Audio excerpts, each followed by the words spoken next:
Nano? House tour.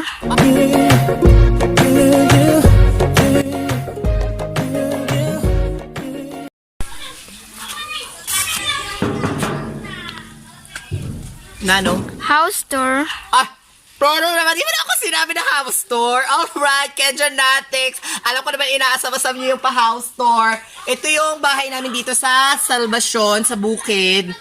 Kasi, mayroon talaga kaming bahay doon sa, sa lungsod. So, parang, ayoko naman mag-stay doon kasi may signal. Gusto ko malayo sa mga ganong buhay, parang syudad-syudad. So, anyways, halika, pasok ka. So, ang unang bubungad sa'yo, ito, mga halaman.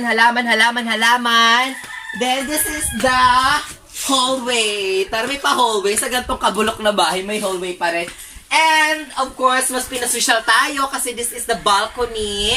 So, ito, bagong, lang kasi to palay to. Dito muna namin siya in-stock kasi ibibilad pa namin siya. Then, pag dito ka naman, meron kaming alagang rabbit. This is Pepper Rabbit. Ayan, meron kami alaga dyan. Then, dito naman is the bodega kung saan tinatambak namin ang aming mga tinatambak namin ang aming mga palayan. Alam nyo, nung kalakasan pa ng aking lolo, kasi meron talaga palayan kami dito, malawak naman yung palayan namin dito sa probinsya. Pag naani siya hanggang doon, tapos dalawa siyang ganto, as in punong-puno talaga siya dito. So, this is the bodega, tambakan ng aming palayan. Yan na yung mga tapos ko na mabilad. Diyos ko dahil, ang pagbibilad. Pag nauwi ka dito sa sa Salvacion, wala talagang uwi na hindi ka magbibilad ng humay. Tapos dito naman, pagpunta mo dito is bakanting lote kung saan tinaniman na lang muna namin siya ng mga saging. Kasi ang balak sana, this year talaga, ipapagawa yung bahay. Kaso nagkaroon nga ng pandemic, ganyan. So, tinaniman muna namin ito ng mga saging-saging. Tapos, andito yung aming CR dito, banda, kung saan, dito yung ginagamit lang namin kapag tinatawag ka ni kalikasan. Alright, balik tayo. Sarado lang siya ito. Yan. Pag atras mo naman, pagbalik mo, uli. Unan natin ang kusina. Dito tayo sa kusina. Alam niyo pala, bongga, kasi ako ang gumawa nitong tubo na to, parang tubig-tubig namin kasi wala talaga kami dito, gripo, sa bahay-bahay, walang ganon dito.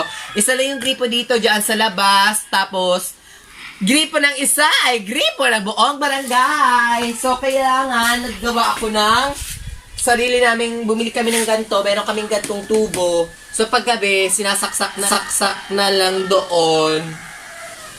Tapos, ito na. Nag-iiba kami ng tubig. Alam mo, hindi naman problema dito yung tubig kasi sobrang lakas talaga ng tubig dito as in walang palya.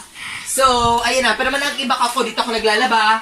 And pagpasok mo is dito ang dirty kitchen. Sorry, may pa-dirty kitchen pa. Literal na dirty. Dito kami kumakain. Gabi-gabi, araw-araw. Tapos dito yung kusina. Dali, pakita mo yung kusina.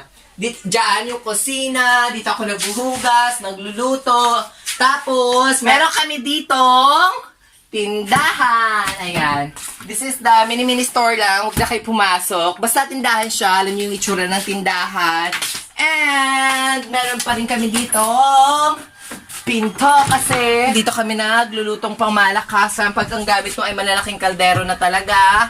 This is the dirty kitchen. Tapos dito naman and meron kami kulungan ng mga manok. Tapos alam nyo ba, may kwento ako kasi ang bahay namin dito, dito talaga sa Barangay Salvacion, 3 kaming grupo talaga. Bago pa dumating sa amin si Peter, ito kami. Charan! Ayan, ganyan kami. Then, ito yung bahay ng best friend ko si Marla at si Haji Neri. Tapos, tawid lang din, gato lang din. Bahay naman ng best friend ko din, si JR Alminia. So, nung kasagsagan dito pa talaga kami nag-stay. Tinatawag ko lang sila dito na parang, Marla! Ayan. Ganyan lang kami magtawagan. Tapos, ayan, pag narinig na nila akong sumisigaw ng ganyan, pag di pa rin ako nila, siguradong may bato na akong kasama niya. Ibabatuin ko talaga yung bahay nila pag di sila nakikinig. Kaya ganyan lang, mabilisan lang. Takbo na kagad niya sila dito. Tapos dito kami tumatambay. And then, pagpasok mo naman, dito balik tayo. Bubungad sa'yo ang aming pangmalakasang kusina ngayon ay magulong-magulo. Hindi naman magulo kasi alam mo sa kalumaan na nito. Kasi syempre, kung hindi ako dumating, parang dalawa lang yung nakatira dito, yung pinsa ko tas asawa niya. So this is my lolo and lola. Ngayon nandun sila nag-stay sa San Fernando sa lungsod. Kasi ang buhay doon ay madali na, parang, ano na, hindi na mahirap ba? Parang pahinga na rin nila. So doon na sila muna nag-stay. Kasi dito nga, syempre bukid, ganyan-ganyan. Dito kami, wala na, walang gamit yung ganito, lamisa namin. Dito lang siya, naka-embak lang. Tapos dito, dyan, CR. Ayoko na magpakita ng CR. At pagpasok mo is, charan! Sala! Sala, this is way, spend our time. Charan, kala mo naman nag-spend of time. Tapos dito, meron kaming dalawang kwarto. Nung una, parang nung pag nauwi lahat, dito kami nagka-kwarto. Hanggang dito, punong-puno to, magpipinsan. Tapos dito ako na-stay. Sa aming kwarto. Anay pa! May bumibili, Diyos ko. Biskat. Ayan, dito ako nagka-kwarto. Hayaan mo na. Tapos paglabas natin, madaliin natin kasi may bumibili. Nakakainis. Kung sana, kanina na hindi ako nag-house na wala bumibili. Tapos paglabas mo, may pentuli kami dito is, dito na tayo sa aming balcony. Tapos paglabas mo, yun na.